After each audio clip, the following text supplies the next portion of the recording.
Hello दोस्तों, मैं हूं ओझा, ज्ञान का बोझा। आज हम बात करने वाले हैं why the fuck monuments exist. दोस्तों, मॉन्यूमेंट्स कुछ नहीं होता, ये बस आर्किटेक्चर की चुल होती है। कोई आर्किटेक्ट आके बोलता है कि एक ऐसा दरवाजा बनाऊंगा जिसमें दरवाजा ही नहीं होगा और उसे ग्रेट वॉल ऑफ चाइना बोलने लगता है। एक आर्किटेक्ट ने तो हद ही कर दी दोस्तों, उसने कुत्ते को मूतने के लिए स्तंभ बनवाया, लोग उसे भी लोह स्तंभ बोलने लगे। आज मैं इन्हीं मॉन्यूमेंट्स की खोल खोलने वाला हूं, सॉरी पोल खोलने वाला हूं। दोस्तों, सबसे पहले बात करते हैं लाल किला की, जिसे बनवाया था शाहजहां ने। ये वही ठेकेदार है जिसने ताजमहल भी बनवाया था दोस्तों। पक्का शाहजहां की दूसरी बीवी नाराज होके आई होगी कि तुमने मुमताज के लिए ताजमहल बनवा दिया, मेरे लिए तो कुछ करते ही नहीं हो। और तृप्ति धीमरी की तरह अपनी लव बाइट दिखाते हुए कहा कि मुझे इस रंग का किला चाहिए। फिर क्या था दोस्तों, उस अल्फा मेल को लाल किला बनवाना पड़ा। इधर शाहजहां ने अकेले इतने मॉन्यूमेंट्स बनवा दिए और उधर अमेरिका को मशाल वाली औरत बनवाने के लिए फ्रांस की मदद लेनी पड़ी। मैं स्टैच्यू ऑफ लिबर्टी की बात कर रहा हूं दोस्तों। वो औरत मशाल लेके खड़ी है, पता नहीं कौन से कौवे को सिगरेट जलानी होती है उधर। दोस्तों, कमेंट में राहुल पूछ रहा है कि स्टैच्यू ऑफ लिबर्टी के हाथ में जो किताब है वो कौन सी है सर। Nice question Rahul. उस किताब में मस्तराम की जंगली कहानियां हैं जिसमें सविता भाभी का बखूबी उल्लेख किया गया है। ये सवाल प्रीलिम्स में जरूर पूछा जाएगा दोस्तों, तो एग्जाम के पहले मस्तराम की 2-4 किताबें पढ़ के जाना दोस्तों।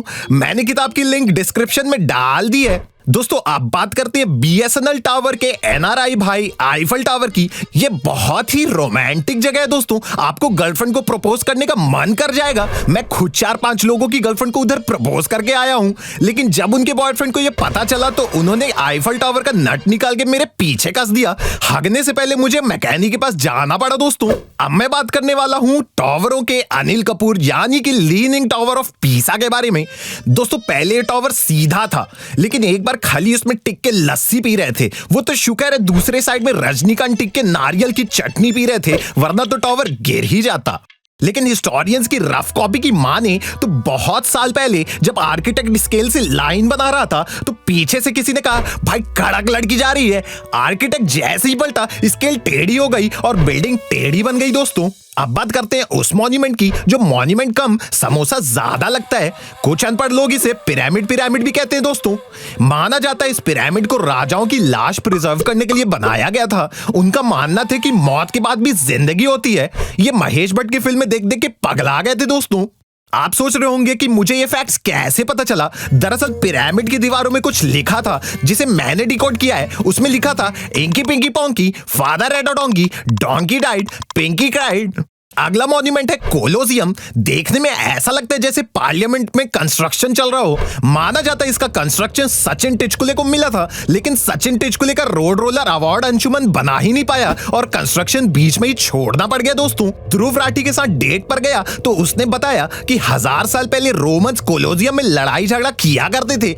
इसे कोलोसियम ना कह के आप बिग बॉस का पहला घर भी बोल सकते हैं दोस्तों। एक मॉन्यूमेंट तो अंपायर का भी बना है, ये देखिए। यहाँ कोई क्रिकेट खेल भी नहीं रहा है, फिर भी पता नहीं किसको व्हाइट बॉल दिए जा रहा है। ये कैसा मॉन्यूमेंट है, मुंह में सीटी लगा दो तो ट्रैफिक हवलदार लगेगा। दोस्तों, कुल मिला के हर चीज को मॉन्यूमेंट बोलना बंद करो, गुफा को गुफा रहने दो, उसे अजंता केव्स मत कहो। अब बात करते हैं उसकी जिसके बारे में बात करने का मेरा बिल्कुल भी मन नहीं है दोस्तों, लेकिन अपने चैनल का वॉच टाइम बढ़ाने के लिए मुझे ये करना पड़ेगा। यह है लंदन का बिग बेन। जिसने इसे बनाया उसकी बहन की, सॉरी दोस्तों, थोड़ा ज्यादा गुस्सा हो गया। और गुस्सा करूं भी क्यों ना, ये ब्रिटिशर्स ने हमारी घड़ियों के पैसे चुरा चुरा के लंदन में खुद का क्लॉक टावर बनवा डाला। दोस्तों, इस टावर में 4 घड़ियां हैं, लेकिन टाइम एक भी सही नहीं बताती। आप कहोगे मुझे कैसे पता चला? मैंने चेक किया था दोस्तों, पूरे 5 घंटे पीछे है इंडिया से। दोस्तों, कैडबरी 5 स्टार खाने पर पता चला कि असली 5 स्टार ये नहीं, ये पेंगुइन जैसा दिखने वाला होटल बुर्ज अल अरब है। इसको भी आप छोटा मोटा मॉन्यूमेंट मान सकते हैं, 200-250 करोड़ का। दोस्तों, इतनी महंगी होटल है ये देख के मैं तो बेहोश हो गया था वहां, लेकिन कंजरों ने मुंह में छिट्टा मार के जगाया तक नहीं, क्योंकि उनका मिनरल वाटर भी 4000 का आता है। 2 बोतल में तो मेरा यूट्यूब चैनल ही बिक जाता। दोस्तों, होटल में महंगाई तो हो गई है। मैं अपनी गर्लफ्रेंड के साथ होटल गया था, बीवी ने पकड़ लिया। उस दिन होटल बहुत महंगा पड़ा मुझे। मॉन्यूमेंट पे मॉन्यूमेंट बनते हैं, फिर हमारे ऊपर घूमने का प्रेशर बनता है यार कि यहां भी जाना है, उधर भी जाना है, इधर भी जाना है, वहां भी जाना है। अबे ओ आर्किटेक्ट, अब कोई नया मॉन्यूमेंट बनाया तो चार मीनार के चारों मीनार उखाड़ के तेरे जंतर मंतर में डाल दूंगा। दोस्तों, अगर आपको मेरी वीडियो पसंद आई हो तो आप मेरी पूजा कर सकते हैं, मेरा मंदिर बनवा सकते हैं, करोड़ों रुपए दान कर सकते हैं। मुझे और कुछ नहीं चाहिए दोस्तों। चलता हूं, मैं हूं ओझा, ज्ञान का बोझा। हेलो दोस्तों, मैं हूं ओझा, ज्ञान का बोझा। आज का टॉपिक शुरू करने से पहले डाउट ऑफ द डे पूछ लेता हूं। गरम समोसा को खुला रखो तो ठंडा, और ठंडे कोल्ड ड्रिंक को खुला रखो तो गरम क्यों होता है? ये खुला वातावरण हमारे इमोशन में ऐसी उंगली क्यों करता है दोस्तों? खैर दोस्तों, आज का टॉपिक है गुंडप्पा, छिन्नप्पा, दूर वाली अप्पा, मैसूर उथप्पा। क्या था यार? हाँ, हड़प्पा। सॉरी, भूल गया था दोस्तों, कल गांजा ज्यादा हो गया था। तो दोस्तों, हड़प्पा खुदाई शाहरुख की लुगाई से भी ज्यादा फेमस है। इसके बारे में आपने स्कूल में जरूर पढ़ा होगा। उन्होंने गलत पढ़ाया था, सही इतिहास मैं बताऊंगा आज। दोस्तों, हड़प्पा सभ्यता जमीन के अंदर पाई गई थी। मुझे लगता है हड़प्पा की खोज पक्का किसी की बीवी ने किया होगा, क्योंकि गड़े मुर्दे उखाड़ना बीवियों का ही काम होता है। मेरी बीवी ने भी गड़े मुर्दे उखाड़े थे दोस्तों। मैंने उसे रोका कि अभी दादाजी की लाश उखाड़ने का कोई मतलब नहीं है। पुलिस को लगता है कि दादाजी अल्जाइमर की वजह से मिसिंग है। एक ट्रिविया बताता हूं दोस्तों, दुनिया की सभी सभ्यताएं नदी के किनारे पाई गई थी। जैसे एक थी मिस्र की सभ्यता, जो नील नदी के किनारे पाई गई थी। मिस्र की सभ्यता में ज्यादातर मिश्रा जी के लड़के रहा करते थे। वैसे ही हड़प्पा की सभ्यता सिंधु नदी के किनारे पाई गई थी। उस नदी का पूरा नाम नवजोत सिंह सिंधु था, जो उस टाइम मिस्र की सभ्यता के द कपिल मिश्रा शो में जज भी हुआ करते थे दोस्तों। हड़प्पा सभ्यता 5000 साल पुरानी होने के बाद भी सबसे डेवलप्ड सभ्यता मानी जाती थी। कहा जाता है कि उस समय मेडिकल में स्टे फ्री लेने जाओ तो पेपर में लपेट के नहीं दिया जाता था। वो ओपन माइंडेड थे दोस्तों। लेकिन कितने भी डेवलप्ड हो दोस्तों, उस जमाने के लोग कैमरा के सामने कपड़े बदल के रील नहीं बनाते थे। तब इज्जत नाम की भी कोई चीज होती थी। हड़प्पा शहर बहुत ही ऑर्गेनाइज तरीके से बसाया गया था। सफाई के मामले में फोर्ब्स की लिस्ट में इंदौर के बाद हड़प्पा दूसरे नंबर पे आता था। सुबह सुबह 7 बजे गाड़ी वाला आया, घर से कचरा निकाल वाली गाड़ी पूरे शहर में घूमा करती थी। हड़प्पा की नाइट लाइफ भी काफी चर्चे में रही थी दोस्तों। MDMA, cocaine, LSD, snake bite वहां आम बात थी।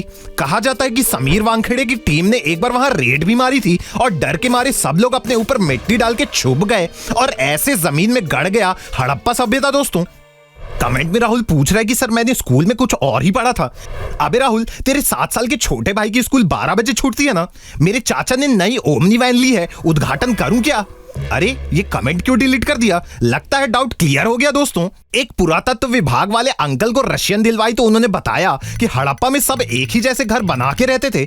सारे मर्द ऑफिस से घर आते तो कंफ्यूजन में कोई भी किसी के घर में घुस जाता था दोस्तों। शुरू में बीवियों को शर्म तो आती थी, लेकिन बाद में सब कंफर्टेबल हो गए थे। क्या मजे के दिन रहे होंगे दोस्तों। हड़प्पा में एक ऑलमोस्ट 12 मीटर लंबा 7 मीटर चौड़ा बाथरूम मिला था। ये सुन के मुंबई वाले बेहोश हो गए, क्योंकि ये उनका 5 BHK है। अरे, इतनी जगह में हड़प्पा निवासी केवल नहाते थे। मुंबई में इतने छोटे घर होते हैं दोस्तों कि औरत की डिलीवरी के बाद बच्चा कहता है कि वापस पेट में ही भेज दो, वहां ज्यादा जगह है। हड़प्पा के बाथरूम आखिर इतने बड़े क्यों होते थे दोस्तों? हो सकता है वहां के लोग ग्रुप में नहाते होंगे। शौक बड़ी चीज होती है दोस्तों। खुदाई में एक 5000 साल पुराना बटन भी मिला था। मैं ये सोच रहा हूँ कि जिसके पैंट का बटन टूटा होगा वो तो 5000 सालों से पैंट को नाड़े से बांधकर पहन रहा होगा दोस्तों। कमेंट में राहुल फिर पूछ रहा है कि हड़प्पा ने बाहुबली को क्यों मारा? अबे, 20वें महीने में डिलीवर्ड बच्चे तेरे हाथ में यहां सूसू करेगा बोर्ड देके जमीन में गाड़ दूंगा। भविष्य में कभी खुदाई हुई तो तेरे हाथ में बोर्ड देखकर सब तेरे पे सूसू करके जाएंगे।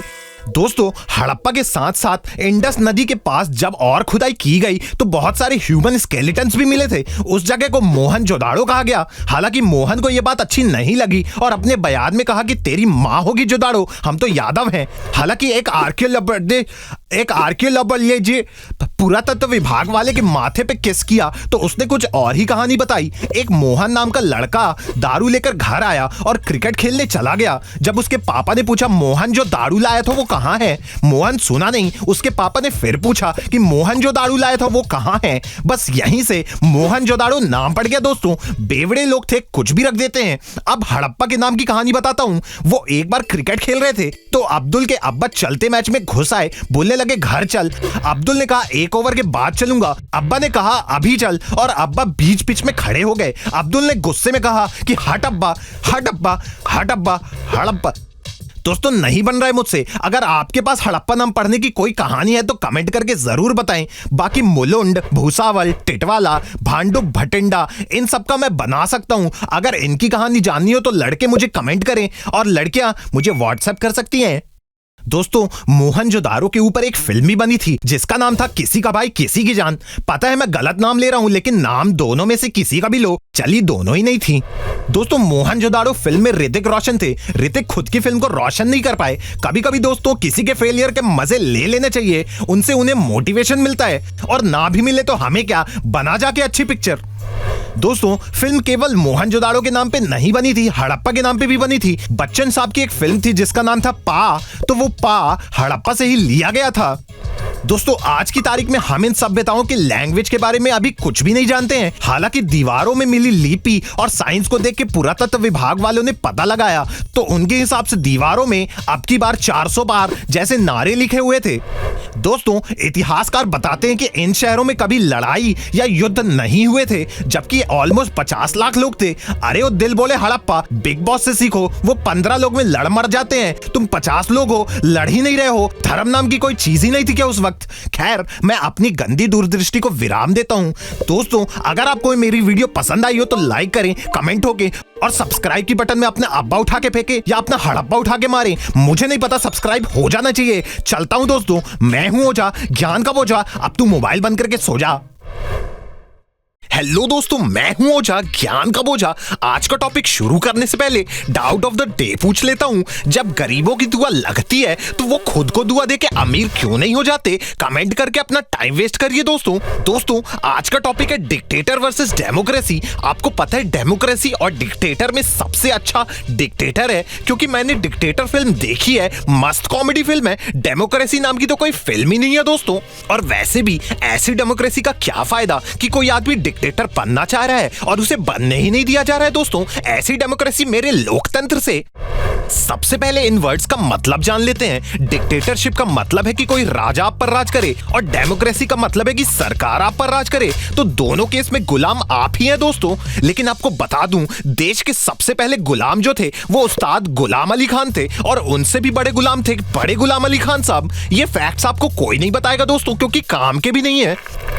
अब मैं आपको डिक्टेटरशिप और डेमोक्रेसी के फायदे और नुकसान बताऊंगा।